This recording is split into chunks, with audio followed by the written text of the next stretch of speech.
another thing about records, that a guy had like a room this size bigger. All the walls were filled with shelves, filled with records to the brim. I bet you that's what John Creedon has. Yeah. Room like that. I picture him just sliding on the CDs like immediately. Then he has everything in his setup. Then he's just going, got it. Yeah, but you know, on the radio, everything's played from a computer now.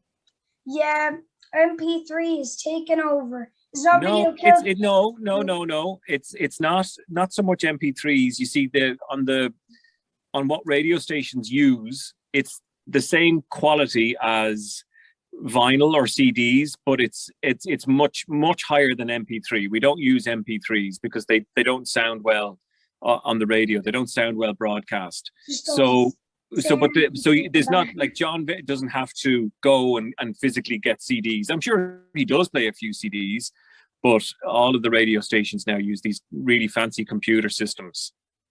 Yeah, I was just going, it shouldn't be video killed Radio Star. At the moment with Spotify and Deezer and everything, it should be MP3.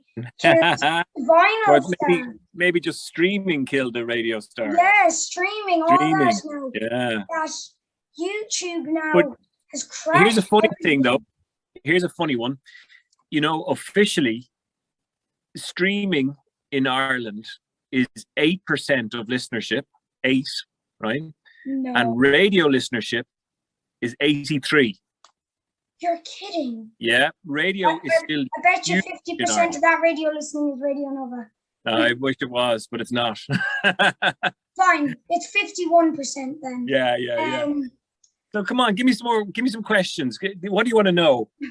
Well, I want to know, is that your house that you're recording in, or the studio? Because I can't differ because you've got all the tech there. This is my house.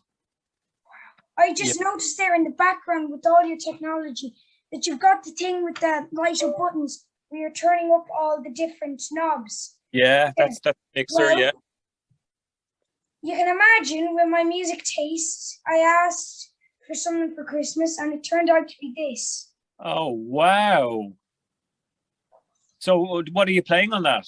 So what happens is I can connect this to my laptop. I can use a software called Ableton 11 Lite. I'll see if I can share screens here.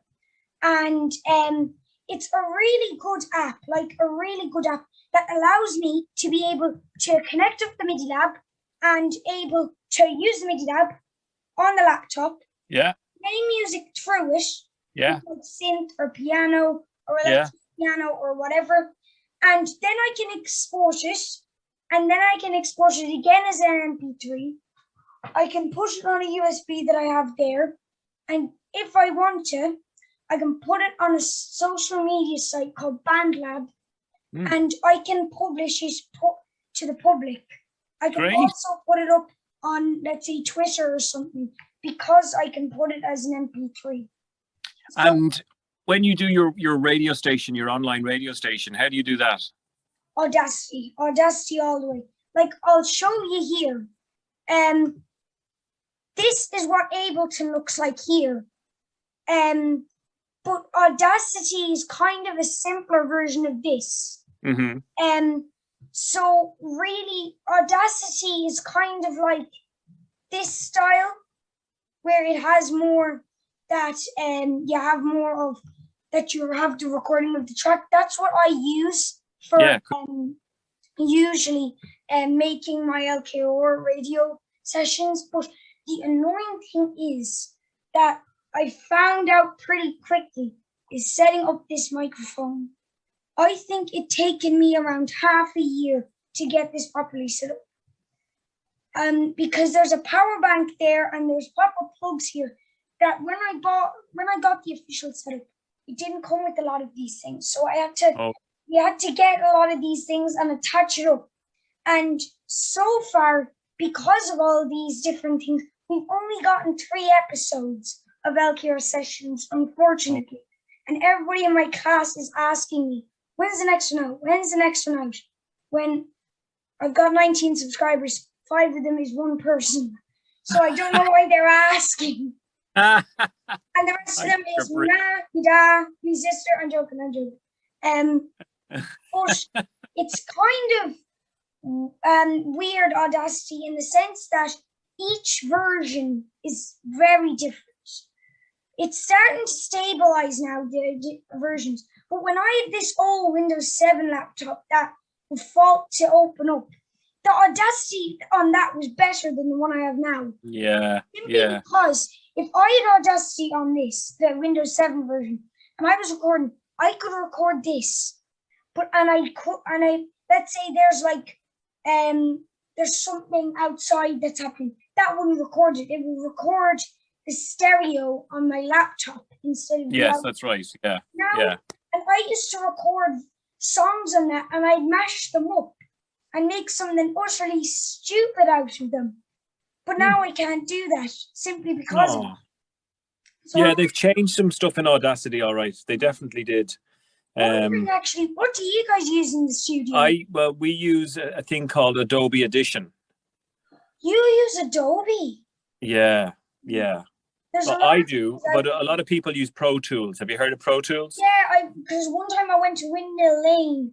Oh yeah, I saw your picture. They showed Pro Tools on that, and I noticed that there's one thing that everybody who's not in a radio station uses when they're recording: Apple software, and I don't understand why.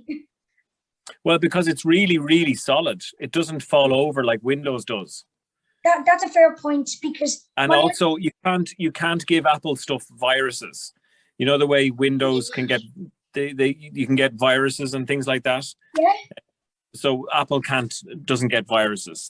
It's magnificent like that. Yeah. That's and it's just really stable when it comes to performing and recording music and things like that. Way more stable than Windows.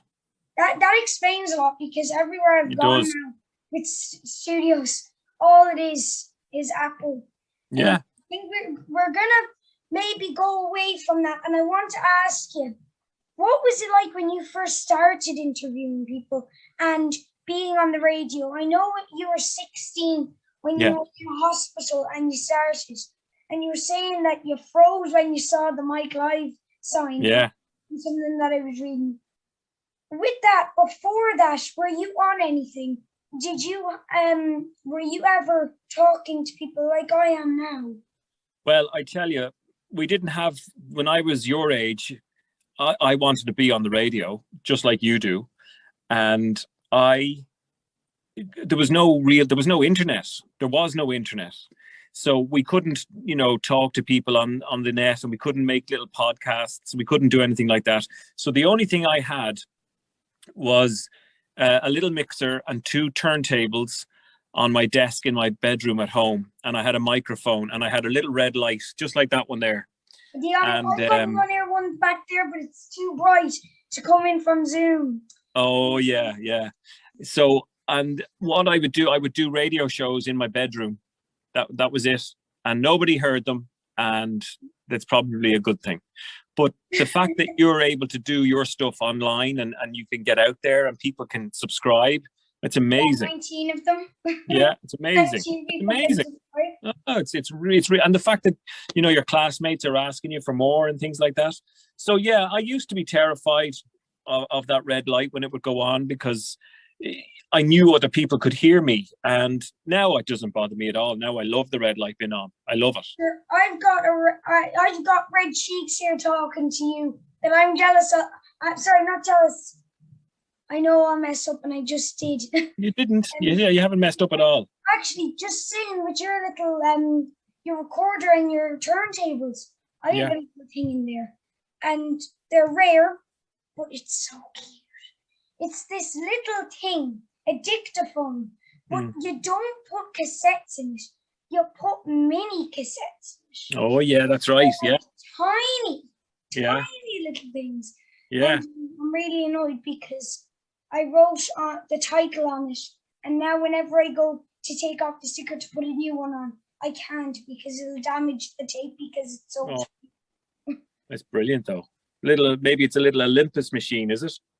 I think I don't know, because it's in my wardrobe, And I wish Okay. I just had a very, very long arm to just reach in there and get it. And it's in a drawer in the wardrobe.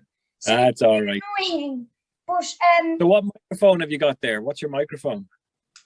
I've got a Gear from Music one. So it's a big studio one that Yeah. down way down there. Brilliant. See my joystick down there. It goes way down and it's very long, and I'm actually talking through it now. So that's probably expected. But we only got it working today again, as you were saying, with all the problems.